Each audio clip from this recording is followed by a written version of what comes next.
What's going on, YouTube?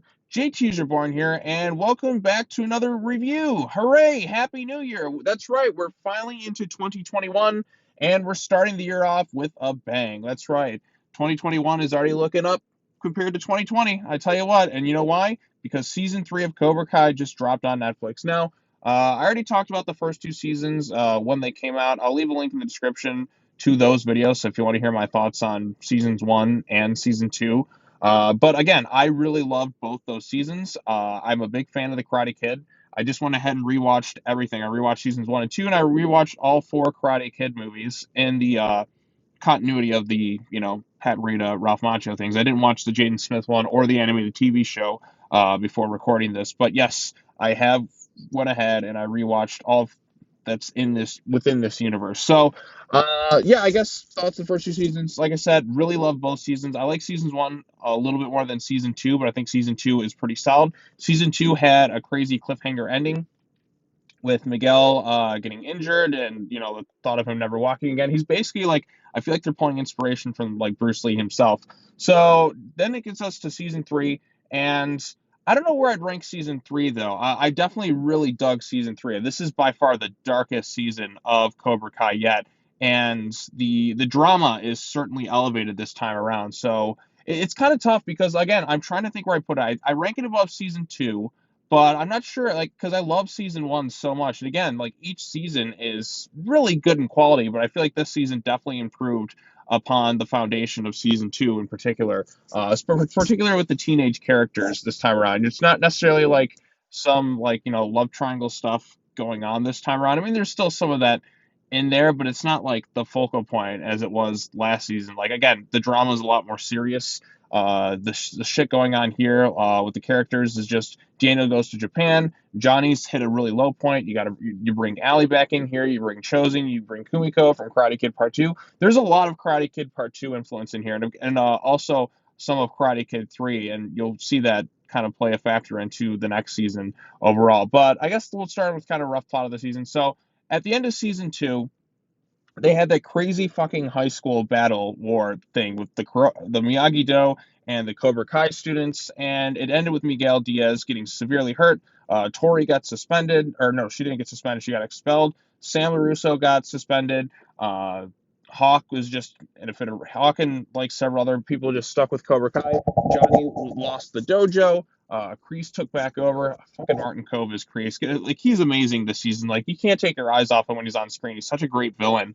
But we also, what I really loved about this season, we got to dive more into Kreese's backstory, and we got to see kind of where the whole No Mercy thing came from. We come to find that Kreese himself, I guess I'll keep spoilers vague and then go into spoilers in a second, but Kreese himself he's not, war changed him. Like, he wasn't always the Kreese you see today, where he's kind of like the whole No Mercy thing. Like, he definitely like experienced some stuff, severe trauma that's kind of made him into who he is today. And again, Kreese is just he's not a really good dude. Like, he's not the most pure evil person in existence, but he's definitely not the most evil dude out there. Like, he's kind of like, okay, there's no such thing as good or bad. It's just kind of like what you have to do to survive, per se.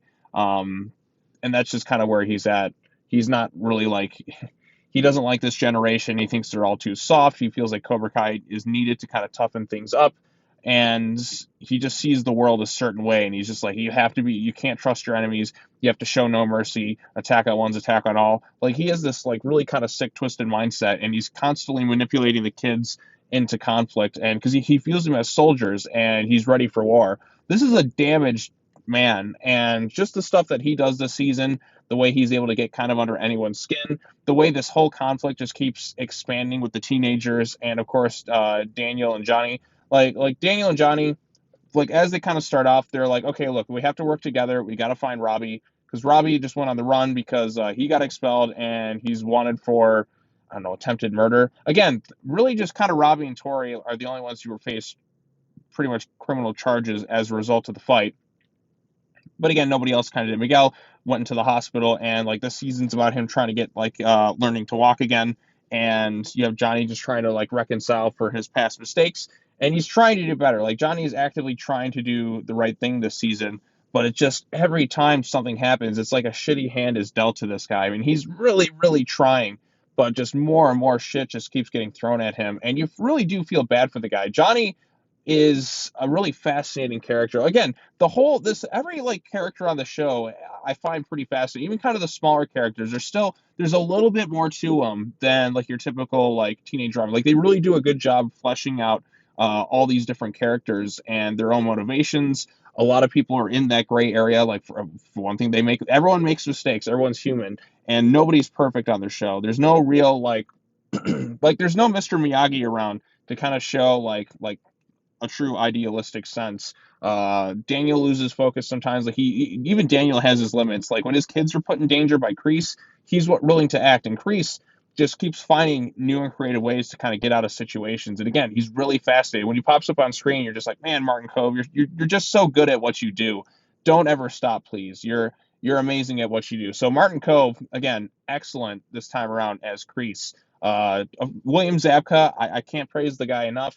I did meet William Zabka and I talked in real life, and I talked to him for about 10, 15 minutes. Really cool, really nice guy. So to watch him on the show, he is funny as hell. Like he pulls off the dramatic stuff pretty well, but it's the comedy too. Like this season, it definitely has its sense of humor. Like Johnny is still Johnny. He's really kind of he's kind of clueless sometimes, but and he's so kind of out of touch with today's standards, but he's awesome. Like I love Johnny a lot in the show, and he's really, really, really funny. Daniel, of course, like Daniel kind of has to lose focus. And what I really liked about this season is he went back to Japan. Like he went and they found a really creative way to kind of get him back to Okinawa. And when he reunites with his love interest from Karate Kid Part 2, Kumiko, and he reunites with Chosen, and he finds out more stuff about Miyagi's history. I really like that stuff too. Like again, if you're a big fan of Karate Kid Part 2, like this film ties back into that a lot. Again, the creators of the show have a lot of love and respect for the lore of the Karate Kid franchise. I'm really interested to see when they factor in the next Karate Kid, if they ever do that. But yeah, so Karate Kid 2 is a big focal point of the season when he goes back to Japan. And I'm really hoping that's not the last we see of those characters because, again, it was nice to see them. It's nice to see how Chosen's changed. Even the girl that Daniel saved in Karate Kid Part 2 plays a factor in this thing. So, again, I went ahead and I rewatched all of Cobra Kai and all four Karate Kid films before this. And I feel like that was really helpful, too, because there were a lot of callbacks to Karate Kid 2 and there's definitely some to Karate Kid 3. And I think season 4 is gonna play into Karate Kid 3 a lot, and you'll know why when we get into spoilers at the end of it. But yeah. So overall, love this season. I thought it was amazing. I'm gonna have to go back and rewatch it again. It's tough to see where it ranks. It's not quite as funny as the first two seasons, but the one thing that this season did elevate is the drama. The drama is elevated by a lot. This is a much darker season. You got a lot of stuff going on with Robbie. You got like the brutality, the students going full on brutal, like with Hawk and such, and even Dimitri, and like everyone's like Sam LaRusso's dealing with some PTSD and trauma. Tori has her own issues going on at home. Kreese has his own issues, and diving into the backstory of Kreese, I thought was pretty fascinating. There's just so many different layers and bits of nuance with each and every character that just, again, that's what makes it so compelling. Is like sometimes you're like, do I root for Daniel? Do I root for Johnny? And of course, their rivalry like is still on full display here. And whenever those two are on screen together, they have such really good chemistry and have such a great dynamic. And again, like other characters come back, even Allie comes back this season, this time around, and we get to see her like kind of talk to Johnny and Daniel themselves. Again, that was pretty cool to see Elizabeth Shue come back. Again, there's so much love and respect for this franchise by these filmmakers, and it's so compelling. I would have never thought that a Karate Kid sequel TV series, streaming series, or whatever you want to call it, would have been this compelling. But again, the drama's there, the comedy's there, the action's there too. It's not quite as epic as the action, the school fight at the end of season 2, but it's a lot more personal. It's a lot more raw, and you definitely feel the drama towards the end of this season. And again, I'm very intrigued to see where they're going to go with season 4. So at this point, I'm going to cut. If you don't want to know any more future spoilers for the things, I've kept things kind of vague so far.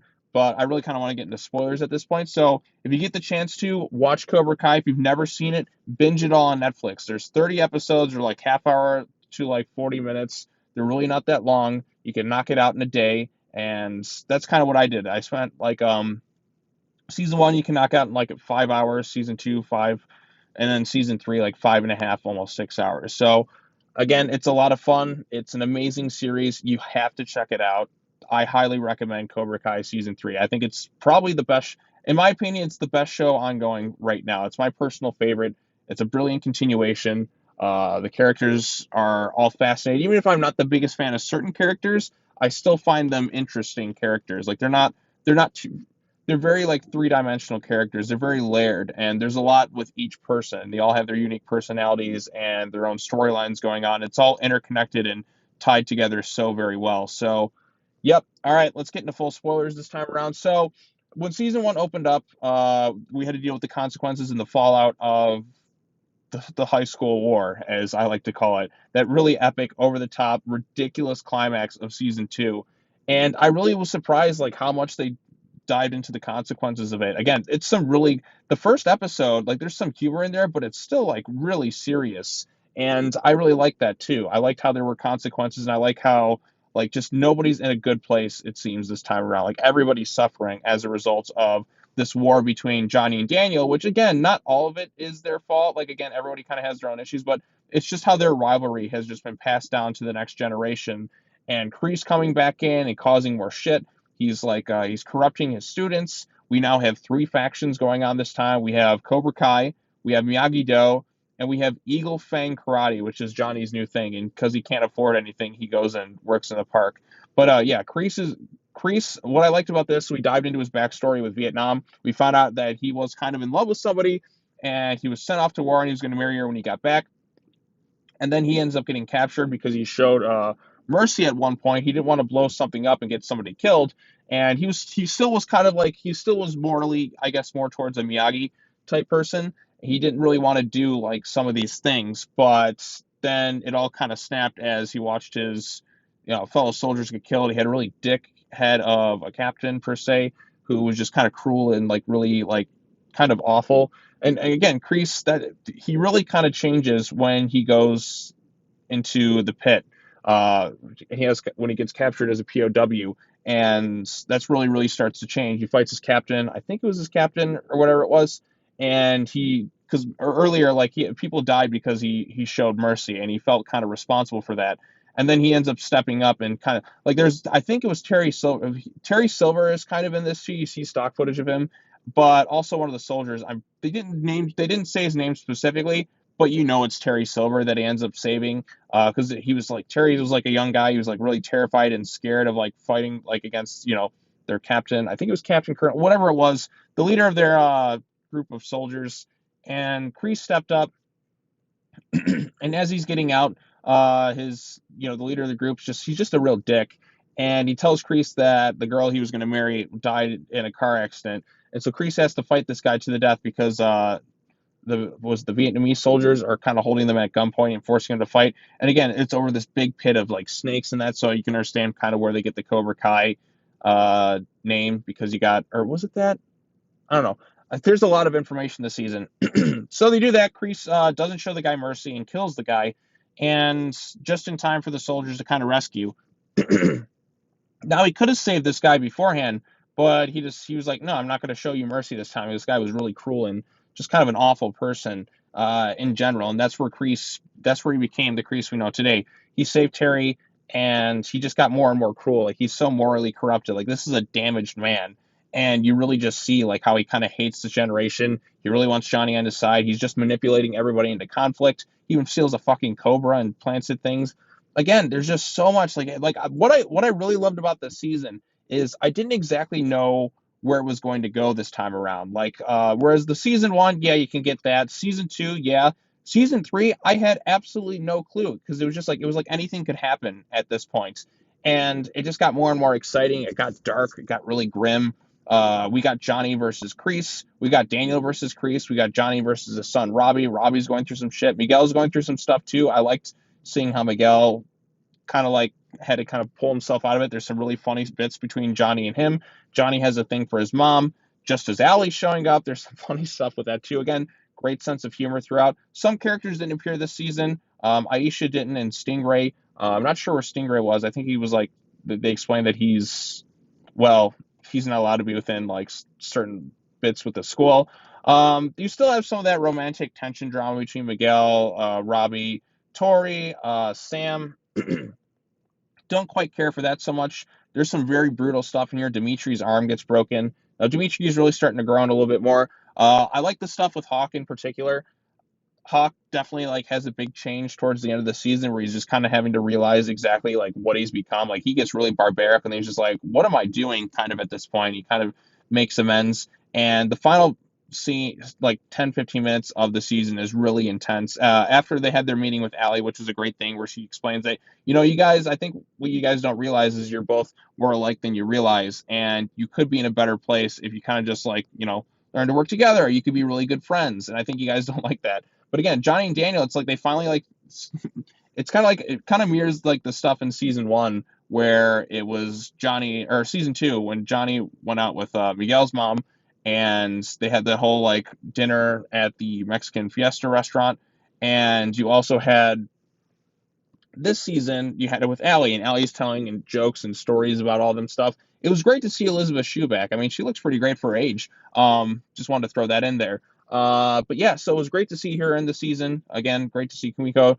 Great to see kind of everyone coming back from, the Karate Kid franchise. I wonder what's gonna what about that girl from Karate Kid 3 who was like Daniel's friend. Again, she's kind of forgettable compared to the other two, but it would be nice to see her. It'd also be nice to see Hilary Swank and characters from the next Karate Kid since they're a part of like Miyagi's lifestyle. But again, so we got that, and then we get the ending of season 2. They had their little fight at the Cobra Kai dojo with Kreese and Johnny snapping. Kreese has now like fully got control over Robbie, and Robbie's going to be a Cobra Kai person. He's going to be under Kreese's leadership now. So he didn't. He chose no. He said no to Miyagi Do because Daniel turned him in to the police, and he said no to his father because all the stuff going on with his dad, and his dad just keeps screwing things up. Kreese is like, I got him here, and I got the Cobra Kai students. And then finally, like the Miyagi Do and Eagle Fang Karate, that's Johnny's new name, are going to have to work together to confront Cobra Kai. And Kreese agrees that if Eagle Fang and Miyagi Do win the tournament, then he'll leave Cobra Kai for good. But at the very end of the season, he makes a phone call, and that phone call is to Terry Silver, which, he doesn't outright say it, but we know it's Terry Silver, and that's who pretty much everybody's been waiting for this whole time, because I believe the creators said that their favorite character is Terry Silver. So I'm very much looking forward to that. Again, season 4 can't come soon enough. I love season 3. I thought it was a lot more darker, a little bit more serious. The drama has definitely been elevated this time around. Doesn't have the same comedic punch as the first 2 seasons, and that's kind of more of a breeze to get through. This one's a lot bleaker. It definitely slows down a bit in terms of pacing at times, but it is an outstanding season, just like the previous 2. And if you love this series, you got to check out Cobra Kai season 3. I think I think they hit it out of the park. I'm gonna have to watch it again. I love this show. I think it's absolutely amazing. It's way better than I ever thought it would be.